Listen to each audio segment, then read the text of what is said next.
আচ্ছা, তোমার কি হয়েছে? তুমি কদিন ধরে আমার সাথে কোনো রকম যোগাযোগই করছো না। এরকমটা কেন করছো আমার সাথে? আমি তোমায় ভালোবাসি রাজীব।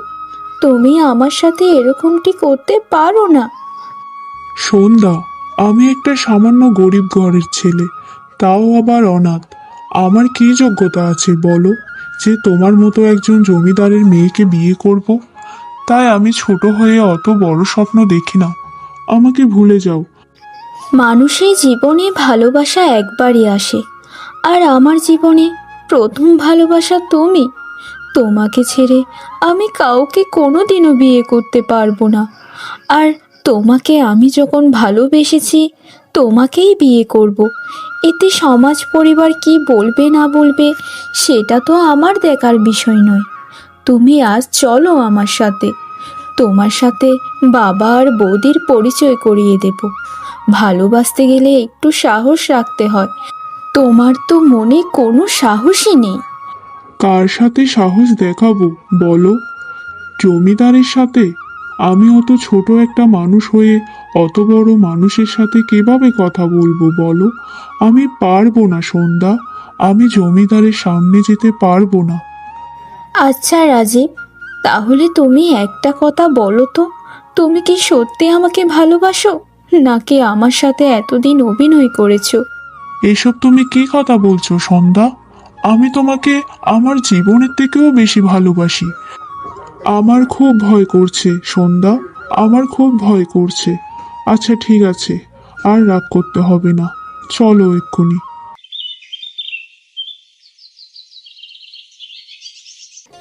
বৌদি, ওর নাম রাজীব। আমি রাজীবকে ভালোবাসি বৌদি, তাই তোমাদের সাথে দেখা করাতে নিয়ে এলাম। আমি রাজীবকেই শুধুমাত্র বিয়ে করতে চাই, তাই রাজীবের সাথে বিয়ের সকল কিছু বন্দোবস্ত তোমরা আমার সাথে করে দাও। সন্ধ্যা, তুই কিন্তু ভুলে যাচ্ছিস আমি তোর বাবা, তোর সামনে দাঁড়িয়ে আছি। তোর এত বড় সাহস যে তুই একটা চাল চুলোহীন ছেলেকে তোর সাথে বিয়ে দিয়ে দিতে বলছিস? জানিস ওর যে কেউ নেই, ও মানুষের বাড়িতে কাজ করে, দিন মজুরের কাজ করে। আমি মরে গেলেও ওর সাথে তোকে বিয়ে দেব না। দেখুন বাবা, দেখুন তার সাহসটা অন্তত দেখুন। আর এই ছেলে, এই তোমার এত বড় সাহস কি করে হয় হ্যাঁ, জমিদারের মেয়েকে বিয়ে করার? জানো, জানো আমি কে? আমি জমিদারের পুত্রবধূ। আমার বাবাও আরেকজন জমিদার, তাই জমিদারের ছেলের সাথে জমিদারের মেয়েরই বিয়ে হয়। আমাকে ক্ষমা করে দিন জমিদার মশাই, আমি সত্যিই সন্ধ্যাকে ভালোবাসি। আমি হয়তো ছোট জাতের হতে পারি, আমার চাল চুলেতে কেউ না থাকতে পারে, তবে আমি সন্ধ্যাকে খুবই সুখী রাখতে পারবো। টাকা দিয়ে কি সব কিছু হয়? তাই নাকি? জানো তুমি, জানো সন্ধ্যার মাসিক খরচ কত? তার পেছনে তো হাজার হাজার টাকা খরচ হয়ে যায়। অনেক হয়েছে বৌদি, এবার তোমরা আমার রাজীবকে অপমান করা বন্ধ করো। কেন রে সন্ধ্যা, ও কি কোনো লাট সাহেবের পুত্র হয়েছে যে তাকে কোনো অপমান করা যাবে না? এই তো মাও নেই বাবাও নেই, অনাথ, আবার বিয়ে করতে চলে এসেছে জমিদারের মেয়েকে। কত সাহস! সন্ধ্যা, তুই ঘরে যা, আমি ওর ব্যবস্থা করছি। বাবা, বাবা, ওকে এক্ষুনি ধরুন, আর ধরে ঘন পিটুনি দিন, তাহলেই সব কিছু সোজা হয়ে যাবে। তোমাকে সাবধান করে দিচ্ছি বৌদি, রাজীবের গায়ে একদম হাত দিবে না। তার গায়ে যদি একটাও আঁচ লাগে তাহলে কিন্তু আমি জমিদার বাড়ি জ্বালিয়ে পুড়িয়ে ছাড়কার করে দেব। আমি জানতাম আপনারা কখনোই আমাকে মেনে নেবেন না, তাই শুনুন বাবা, আমি আমার রাজীবকে নিয়ে এখান থেকে চলে যাচ্ছি। আমি এখন থেকে রাজীবের বাড়িতেই থাকবো। আপনারা যখন আমাকে মেনেই নেবেন না, তাহলে এখানে বসে থেকে কোনো লাভ নেই। আমি আমার মতো চলে যাচ্ছি একটু সুখের সন্ধানে। আমার অট্টালিকার সুখের প্রয়োজন নেই। আমি রাজীবকে নিয়ে ওই ভাঙা ঘরে সুখে থাকবো। ঠিক আছে ঠিক আছে, যা দেখি কতদিন সংসার করতে পারিস, এটাও আমাদের দেখার আছে। তুই জমিদারের মেয়ে হয়ে ওরকম একটা ভাঙা ঘরে কখনোই সুখী জীবন যাপন করতে পারবি না। সেই 2 দিন পরে ঢেঙ্গিয়ে ঠিক ওই বাপের বাড়ি চলে আসবি। তখন তখন তোর সাথে হবে আমার আসল খেলা। এখন তোর যা ইচ্ছা কর। বৌদি, আশীর্বাদ আমাদেরকে না করতে পারলে অন্তত আমাদেরকে অভিশাপ দিও না। আমরা সব সময় প্রার্থনা করি যেন দাদাকে নিয়ে তুমি খুব সুখে থাকতে পারো। বাবা, আমরা আসি। এই যে দেখো সন্ধ্যা, আমি কোথায় থাকি। তোমাকে আমি আগেই বলেছিলাম এই ভাঙা ঘরে তুমি কি থাকতে পারবে বলো? দেখো রাজীব, তুমি যদি এই ভাঙা ঘরে জীবন কাটিয়ে দিতে পারো তাহলে আমি কেন পারবো না? আমি তোমায় ভালোবাসি রাজীব, আর আমি তোমার স্ত্রী। এখন না চাইলেও তো আমায় এই ঘরে থাকতেই হবে। আমি ভাঙা ঘরেই সুখ খুঁজে নেব। এই ভাঙা ঘরেই আমরা দুজন সারা জীবন কাটিয়ে দেব। এত চিন্তা কেন করছো? আমি জমিদারের মেয়ে বলে কি আমাকে সব সময় ভোগবিলাস করতে হবে? এসব কথা আর কখনোই বলবে না তুমি। তোমার মতো ভালো মেয়ে আমি জীবনেও দেখিনি সন্ধ্যা, যে নিজের ভালোবাসার মানুষের জন্য অত ভোগবিলাস ছেড়ে এই ভাঙা বাড়িতে এসে পড়েছে। তুমি আমার জীবন সঙ্গী হয়েছো, এটার থেকে খুশি আর কিছুই হতে পারে না। আচ্ছা গো, আচ্ছা ঠিক আছে, আমার আর প্রশংসা করতে হবে না। তুমি তো সারাটা দিন কিচ্ছু খাওনি। চলো গো, তুমি কিছু খাবে চলো। আমি না হয় এক্ষুনি রান্নাটা করে ফেলি, কেমন? তুমি এখন রান্নাও করবে সন্ধ্যা? আমার ভাবতে অবাক লাগছে, যার ঘরে 10-20টা করে দাসী ছিল সে রান্না করবে। আগের দিনগুলো ভুলে যাও তো। এখন আমি তোমার বউ, আমি তোমাকে খাওয়াবো, তোমার যত্ন নেব, এটাই তো আমার দায়িত্ব। যাও যাও, তুমি গিয়ে স্নানটা সেরে আসো। আমি তোমার জন্য খাবারটা রান্না করছি, কেমন? তারপর রাতেও আবার দুজন মিলে একসাথে খেতে বসবো, কেমন? এই রে, দেখেছো কত বড় আমার একটা ভুল হয়ে গেছে। সন্ধ্যা, কিছু মনে করো না, আসলে ঘরে কিছুই নেই রান্না করার। আমি তাহলে বাজার থেকে কিছু একটা নিয়ে চলে আসবো, কেমন? আর এমনিতেও রাত হয়ে আসছে, তারপর দুজন মিলে রাতেই খেয়ে নেব। আচ্ছা ঠিক আছে, তাহলে তুমি বাজারটা করে নিয়ে আসো, আর আমি এদিকে একটু বিশ্রাম করি, কেমন? আচ্ছা ঠিক আছে সন্ধ্যা।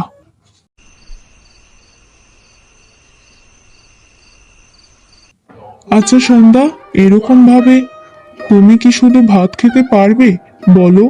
আসলে কি জানো তো, আমার হাতে ওরকম টাকাই ছিল না যে কোনো সবজি তরকারি অথবা মাছ মাংস কিনে আনবো। শুধু কটা টাকা ছিল চাল কেনার, সেগুলো দিয়ে চাল কিনে এনেছিলাম। তুমি যেভাবে জল ভাত খেতে পারো আমিও সেভাবে খাবো। আমার খাবার দাবার নিয়ে তোমাকে অন্তত চিন্তা করতে হবে না। আমি তো বললামই, আস্তে আস্তে আমি সকল কিছু অভ্যাস করে নেব। আমি তোমায় যে বড্ড ভালোবাসি গো। আমি চাই আমাদের এই ভাঙা ঘরটা সুখের আলোয় ভরে থাকুক। তোমার মতো করে আমায় কেউ কোনোদিন ভালোবাসতে পারবে না সন্ধ্যা। তুমি আমার জন্য কত কষ্ট করেছো, খাবারের কষ্ট, থাকার কষ্ট। আর দেখো, আমি তোমার জন্য কিচ্ছুটি করতে পারলাম না।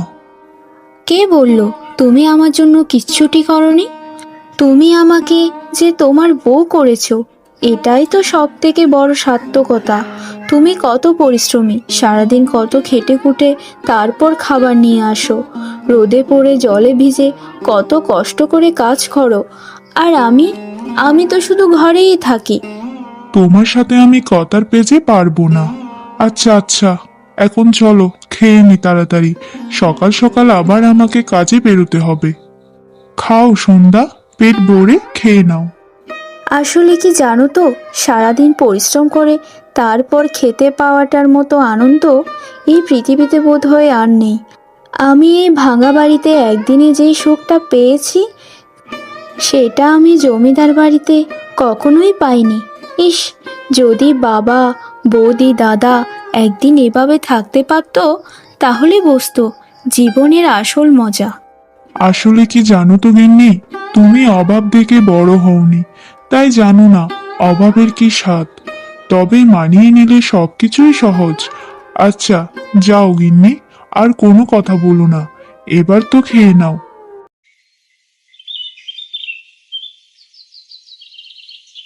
সন্ধ্যা, এই সন্ধ্যা, বাড়িতে আছিস নাকি রে? তাড়াতাড়ি বের হয়ে আয়। দেখ কে এসেছে। কি একটা অবস্থা! এই বাড়িতে কি করে আছে মেয়েটা? ছি ছি ছি ছি। সন্ধ্যা, এই সন্ধ্যা, আরে কোথায় আছিস? বের হয়ে আয় তাড়াতাড়ি। আরে আরে, আমার কি সৌভাগ্য! জমিদার বাড়ির ছেলের একমাত্র বউ আমার বাড়িতে। আমি তোমাকে কোথায় বসতে দেব বৌদি? আমার যে ওরকম কোনো জায়গাই নেই তোমাকে বসানোর। আমার এই মাটির বাড়ি ছাড়া আমার যে আর কিছুই নেই। তা হঠাৎ আমার বাড়িতে এখানে কি মনে করে এলে বৌদি? তা বলি, তোর কি লজ্জা লাগে না রে সন্ধ্যা? ওরকম জমিদার বাড়ির মেয়ে হয়ে এরকম একটা ভাঙা বাড়িতে বসবাস করতে, তাও আবার একটা জাতহীন একটা ছেলেকে বিয়ে করে সংসার করছিস। গ্রামের মানুষজন তো তোকে ছি ছি করছে শুধু। শোন শোন, অনেক সংসার করা হয়েছে, এখন চল তো আমার সাথে। এখন তুই জমিদার বাড়িতে যাবি, তোর জন্য একটা ভালো পাত্র দেখেছি, সেই পাত্রের সাথেই তোর বিয়ে হবে। বাবা বলেছেন যেন তোকে সাথে করে নিয়ে যায়। মানে মানে কি বলবো তোমায়? তুমি কি পাগল? আমি কোথায় যাব? আমার তো বিয়ে হয়ে গেছে, আর মানুষের জীবনে বিয়ে একটাই হয়। আমি আমার স্বামীর ঘর ছেড়ে তোমার সাথে কেন যাব? আমি যদি এখন বলি তোমার স্বামীর ঘর ছেড়ে তুমি অন্য ঘরে চলে যাও, তাহলে কি তুমি যাবে? চুপ কর সন্ধ্যা, আমার স্বামীর ব্যাপারে একটা বাজে কথা বলবি না। জানিস না তোর দাদা জমিদারের ছেলে? আর তোর স্বামী কি? হ্যাঁ, তোর স্বামী কি একটা সামান্য দিনমজুরের জন্য আমাদের বংশের নাম খারাপ করছিস তুই? জানি না ওই ছেলে তোকে কি মন্তর খাইয়েছে, যার জন্য তুই ওর জন্য এত পাগল। তা তুই কি সত্যি যাবি না আমার সাথে? আমি রাজীবকে বিয়ে করেছি বৌদি, এটা কোনো ছেলে খেলা নয়। আর যাওয়ার কথা তো প্রশ্নই আসে না। যদি যেতে হয় আমি রাজীবকে নিয়ে তারপর বাবার সামনে গিয়ে দাঁড়াবো। তবে ওই দিনই যেদিন বাবা নিজের ভুল বুঝতে পারবে। আর তুমি যেভাবে আমার সাথে খারাপ আচরণ করো, বাবা তো করে না। আসলে বাবা আমাকে অনেক কিছুই বলতে চায়, কিন্তু তোমার জন্য করতে পারে না। কি বলবে? হ্যাঁ, কি বলবে? জানিস না আমার শ্বশুর মশাই যে আমার বাবার কাছ থেকে কত টাকা ঋণ নিয়েছিল? আমার বাবার সেই ঋণ আজও পরিশোধ করতে পারেনি। তাই এই ঘরে যা হবে সব আমার কথাতেই হবে। আমার কথা তো শুনিসনি। তোকে একটা কথা বলে যাই, জীবনেও সুখী হতে পারবি না, দুঃখে দুঃখেই মরবি। বৌদি, নিজের চরকায় তেল দিলেই সব থেকে ভালো হয়। আমার সংসারের বিষয়ে তোমাকে অত মাথা ঘামাতে হবে না। দয়া করে বসো, না হলে এখান থেকে চলে যাও। আমার সাথে ঝগড়া বাঁধিয়ে কোনো লাভ নেই। আমি এই ভাঙা ঘরে যতটা খুশি আছি, ততটাও জমিদার বাড়িতে কখনোই হতে পারবো না। আমার সাথে পাঙ্গা নিচ্ছিস তাই তো? আমার সাথে একটা গরিবের বউ হয়ে এত বড় সাহস তোর? ঠিক আছে, আমিও তোকে দেখে নেব, আমিও তোকে দেখে নেব। শুধু একবার জমিদার বাড়িতে যেতে দে, তারপর তোকে দেখাচ্ছি মজা।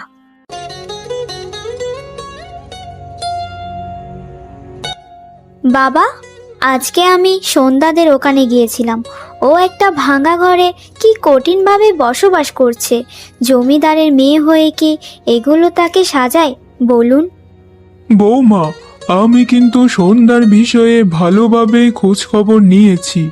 সন্ধ্যা তো অত খারাপভাবেও নেই, সে ভাঙা ঘরেও নাকি সুখে আছে। আমি মনে করি সন্ধ্যা যদি ওখানে সুখে থাকে তাহলে সেখানেই থাক, আমাদের অত মাথা ঘামানোর কিছু নেই। কি বলছেন কি এসব? কি বাবা, জমিদার হয়ে আপনার কি কোনো মান সম্মান নেই? আমার বাড়িতে আপনার মান সম্মান রইল কোথায়? তারা তো বলেছে আপনি যেমন আপনার মেয়েও তেমন।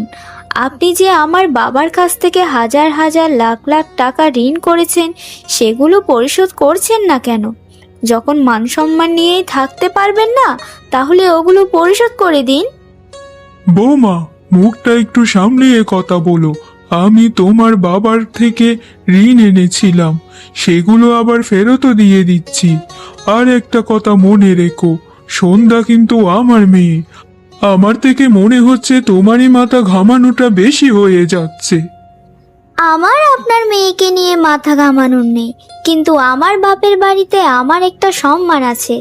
এই গায়ে সবাই আমাকে বড় জমিদারের মেয়ে হিসেবে চিনে। তাই আমার সম্মানটা রাখলেন কোথায় আপনারা? নিজের ঘরের ননদ একটা লোকের সাথে সংসার করছে, যার কিনা চাল চুল নেই, ঘর বাড়ি নেই, কিচ্ছু নেই। এগুলো দেখার আগে সব কিছু ধ্বংস হয়ে গেল না কেন? আর কিছুই করার নেই বৌমা, আমি আমার নিজের মনকে সায় দিয়ে দিয়েছি। পৃথিবীতে তো সবাই মানুষ, কেউ হয়তো ধনী আর কেউ হয়তো গরিব। ওসব নিয়ে এত মাথা ঘামালে চলবে না। কি বাবা, শেষে আপনি ওদেরকে প্রশ্রয় দিচ্ছেন? ছি ছি ছি ছি, ভাবতেও আমার লজ্জা লাগছে। আপনি কি না জমিদার হয়ে একটা দিনমজুরের ঘরকে মেনে নেবেন, তাও আপনার মেয়ের জন্য?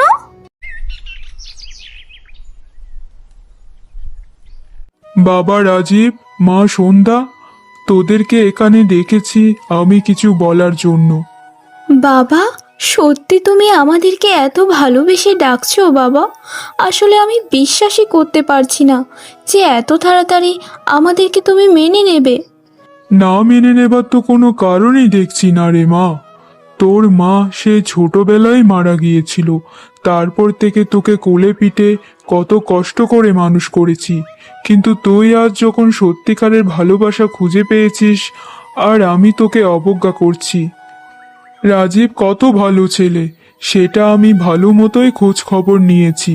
হয়তো তার কেউ না থাকতে পারে, শুধু কি টাকাতেই সব সুখ? আসল সুখ তো হয় ভালোবাসায়। জমিদার মশাই, আমাকে ক্ষমা করে দিন। আমি কিভাবে বোঝাবো যে আপনার মেয়েকে আমি কতটা ভালোবাসি, আর আমি চাই নিজের সর্বোচ্চটা দিয়ে হলেও তাকে সুখী করতে। হয়তো আমি দিনমজুরের কাজ করি, তবুও আমি সন্ধ্যাকে একবেলাও না খাইয়ে রাখিনি। এই জন্যই তো আমি তোমাকে মেনে নিয়েছি। এখন থেকে তুমি এই জমিদার বাড়িতেই থাকবে, আর আমার সাথে জমিদারিত্বের টুকটাক কাজ করবে। আর তোমায় কিছুই করতে হবে না। তুমি তো জানোই তুমি জমিদারের একমাত্র জামাতা। না বাবা, আমি এত বড় দান কখনোই গ্রহণ করতে পারবো না। দয়া করে আমাকে আর আপনার মেয়েকে ওই বাড়িতেই থাকতে দিন। এই প্রাচীরে আমার দম বন্ধ হয়ে আসে। আমার ওই মাটির বাড়িতেই সব থেকে সুখ লাগে। না বাবা, তুমি যত কিছুই বলো না কেন, তোমাকে এখন আর ছাড়ছি না। এখন তোমরা এখানেই থাকবে কিছুদিন, তারপর না হয় সেখানে চলে যেও, আবার সেখান থেকে এখানে চলে আসবে। এইভাবে এখানে ওখানে মিলিয়ে থাকবে, কেমন? ঠিক আছে বাবা, আপনার কথাই তাহলে মেনে নিলাম।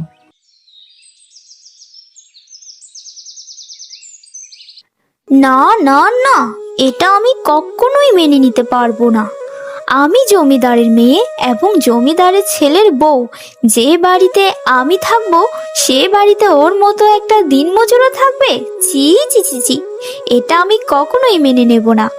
আগে হয়তো এই মেয়েটা জমিদারের মেয়ে ছিল, এখন তো ওই দিনমজুরেরই বউ। তাই ওই দিনমজুর আর দিনমজুরের বউকে এই জমিদার বাড়িতে কখনোই থাকতে দেব না। আজকেই ওদের একটা ব্যবস্থা করব। যাই রান্নাঘরে গিয়ে কাজটা সেরে ফেলি। ওদের সাথে এখন আর গোপন শত্রুতামি করে লাভ নেই, এখন প্রকাশ্যে শত্রুতা আমি করব। মরে গেলাম গো, মরে গেলাম, আমাকে বাঁচাও, আমাকে বাঁচাও। গরম তেলে যে আমার পা পুড়ে গেল গো, আমার কোমরটাও পুড়ে গেল গো। ও গো, কে কোথায় আছো? আমাকে একটু বাঁচাও না গো, আমাকে বাঁচাও। আমার শরীরটা যে পুড়ে গেল গো, আমার পাটা পড়ে শেষ হয়ে গেল। আরে আরে বৌদি, আরে বৌদি, তোমার কি হলো? কি হলো? এখানে গরম তেল করতে এসেছিলে কেন? তেল গরম করে তুমি কি করবে বৌদি, কি করবে? ওঠো ওঠো ওঠো বলছি, তাড়াতাড়ি আমার সাথে হাসপাতালে চলো। হায় হায় রে, পাটা একদম পুড়েই গেল। তোকে আর তোর স্বামীকে আমি পুড়িয়ে দিতে চেয়েছিলাম রে গরম তেল দিয়ে। তবে আমাকে এখন বাঁচা রে বোন, আমাকে এখন বাঁচা। বৌদি, এখন তোমার শরীরটা কেমন আছে?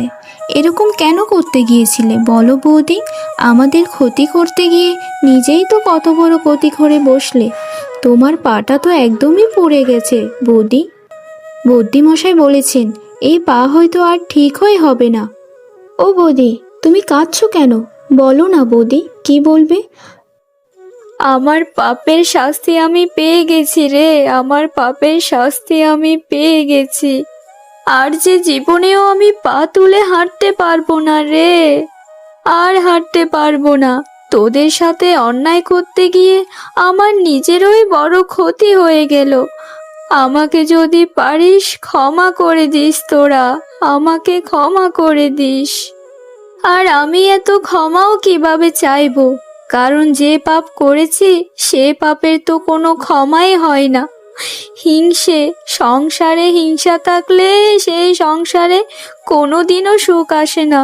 তোমরা একদম ঠিক কথাই বলেছিলে, যতটা সুখ না ওই ভাঙা ঘরে আছে সেই সুখ এই বাড়িতে নেই। তোমাদের জন্য আশীর্বাদ করলাম, সারা জীবন এই ভাঙা ঘরেই সুখী হও। বৌদি, আপনি এত উত্তেজিত হবেন না। আমরা আপনাকে ক্ষমা করে দিয়েছি। দয়া করে শুধু আমরা সবাই মিলে এই প্রতিজ্ঞা করি যে আমরা যেখানেই থাকি না কেন সবাই যেন মিলেমিশে সুখে দুঃখে চলতে পারি, কারণ জীবনটা তো খুবই অল্প দিনের। তোমরা আসলেই অনেক ভালো মানুষ। তোমাদের মতো ভালো মানুষদের সাথে আমি এতটা জঘন্য আচরণ করতে গিয়েছিলাম। ছি ছি ছি ছি ছি। ঈশ্বর আমায় শিক্ষা দিয়ে দিয়েছে, খুব ভালো মতো শিক্ষা দিয়ে দিয়েছে।